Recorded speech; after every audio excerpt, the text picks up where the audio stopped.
Welcome to the Gastro Guru. This week I'm going to be tackling that complex and beautiful spirit, Scotch whiskey.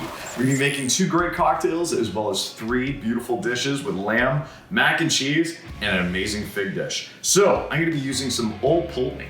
I'm going to pour this over a beautiful cube.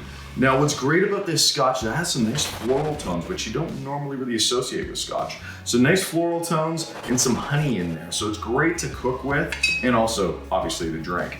Now I've got a blood orange. I'm going to do a little orange key and then flame it. So what this does is it really helps to set off those great citrus notes, and this is great for any sort of brown spirit. So I've got my lighter and I'm just gonna flick this, and you're gonna see those little sparks and drop it in. Those are the essential oils that are igniting, and you get beautiful aromatics out of this. Oh, gorgeous, even some tones of honey, so just absolutely amazing. I'm gonna be cooking with this beautiful spirit as well. So first we're gonna start making up a blueberry compote. So you might be asking, what is that now? So a blueberry compote is basically cut up and whole blueberries. The reason why I'm cutting some of them up is because we're gonna macerate them. So that means we're gonna be putting in some sugar, some lemon juice, and some Old Pulteney as well. So I'm gonna put this into our bowl, and we don't need to really cut up too many of them. And the maceration goes pretty quickly, especially since we're gonna be using some alcohol. So I'm gonna pour in about 3 good ounces of Old Pulteney in here. And then next we're gonna add in our lemon juice. So this is really gonna activate everything.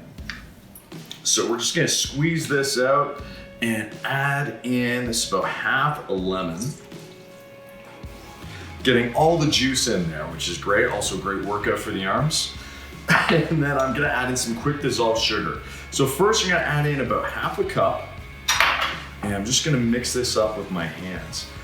So these guys are gonna soak up that beautiful liquid and make a gorgeous compote for our lamb. So let's dress our lamb. I've got these great lamb chops here, and they're all French cut. That's why all the fat has been taken off, so they look like beautiful lollipops. I'm gonna place them all meat side down and add in a little bit of a marinade. So I've got thyme, garlic, dehydrated onion, all kinds of beautiful herbs inside this olive oil. I'm gonna add this in and then put in a mixture of dried and fresh herbs. I'm also gonna throw in some bacon, and you're gonna see why I'm putting bacon in afterwards. That'll be a little surprise. I've got some prepared garlic in here too, because I want wet garlic. Since we're gonna be putting this into a cast iron skillet, we really want all the ingredients to be nice and juicy. I'm gonna put in some dried herbs, and then we're gonna put in some fresh herbs as well, and keeping some for when we actually place it into the pan. Isn't that a cool trick?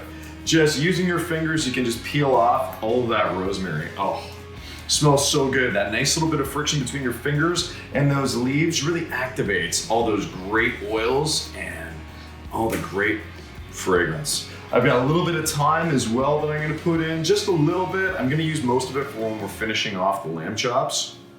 And then, of course, we've gotta add in some beautiful Scotch. Now, what this is gonna do when you're cooking with any kind of alcohols, it actually helps to break down the proteins and for the marinade to get soaked up into the meat even easier. I'm just gonna mix this around with my hands, really kind of work it in, and then let them sit for about 20 minutes before I toss it into the pan. We're also gonna be making up some mac and cheese, which is gonna be the next dish. You can see how it's nice and tight in there. Beautiful. And next I'm gonna add in a little bit more Old Pulteney, because you can never have too much. A little topper on mine.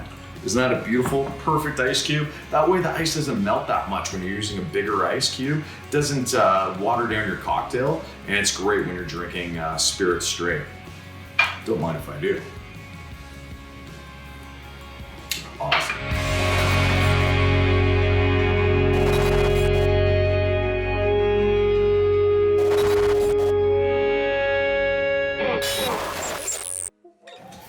So I'm just slicing up the last of our shots we're gonna saute for our mac and cheese. This is gonna give it such great flavor and also help to keep the beautiful mac and cheese cubes together.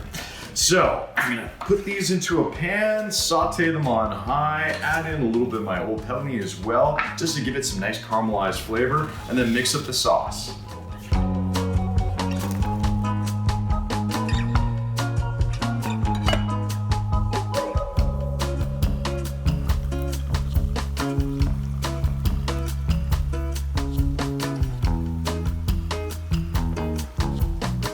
This is a perfect cheese pairing for Old Pulteney. I'm using a goat's milk beamster, a little bit of nippy cheddar, and some mozzarella, along with an herb cream cheese.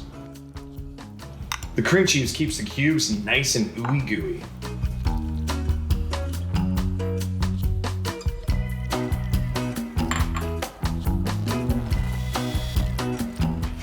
So our mac and cheese is all done. We're gonna put it into the mold so I can cut this into beautiful cubes and then deep fry them.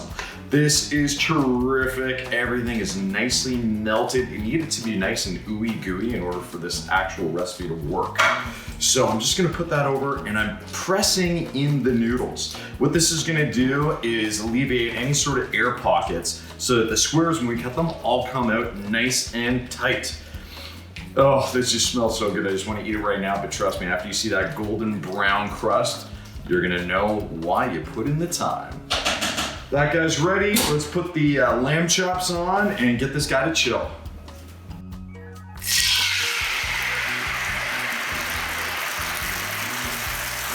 I'm gonna drop the marinade into the skillet, get it nice and sizzling, and then put in our lamb chops.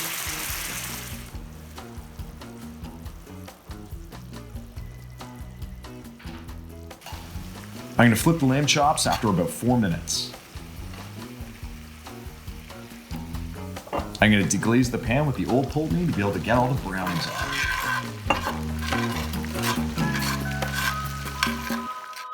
So, I'm doing a really easy canapé here. This is prosciutto wrapped figs. I'm gonna toss these into a saucepan and then add in a little bit of dolce gorgonzola cheese. This is one of my favorite canapés. Super easy, they look pretty, and hey, they go amazingly well with any dark spirit, but especially the Old Pulteney. So, here we go, guys. The mac and cheese in the mold. I'm gonna press this through.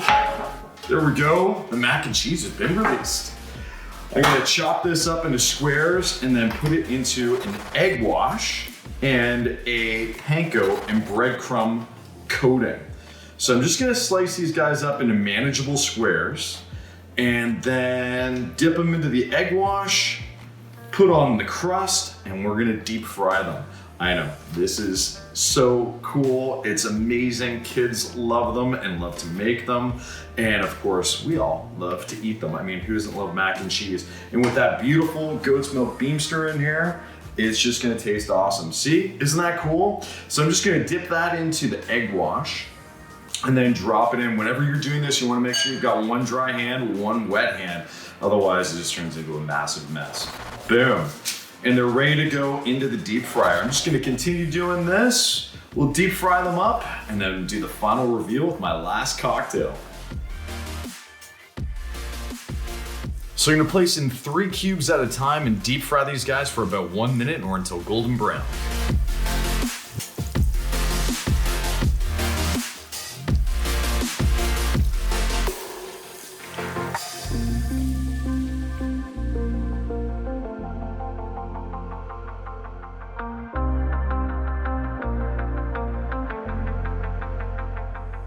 So all of our food is done. We've got our lamb chops with blueberry compote, our prosciutto wrapped figs with dolce gorgonzola, and of course our very decadent mac and cheese cubes made with beamster cheese. And we've got our last cocktail with a little Pulteney that I'm making, and we're gonna be using a little bit of rosemary.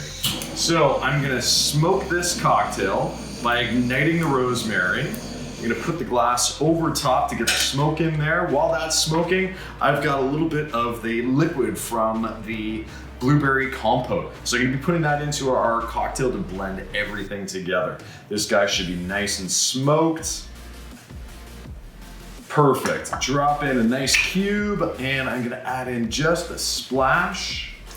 There we go, about ½ an ounce. Next, I'm gonna add in a little bit of lemon juice, freshly squeezed, just to add some acidity against the sweetness, some orange bitters, and then of course, last but not least, the most important part, I'm gonna put in a good 2½ ounces of Old Pulteney, and boom, there we go. That is our blueberry, rosemary, old fashioned. Cheers, guys. And remember, keep shaking, keep cooking, and keep smiling. Until next time. Oh, amazing.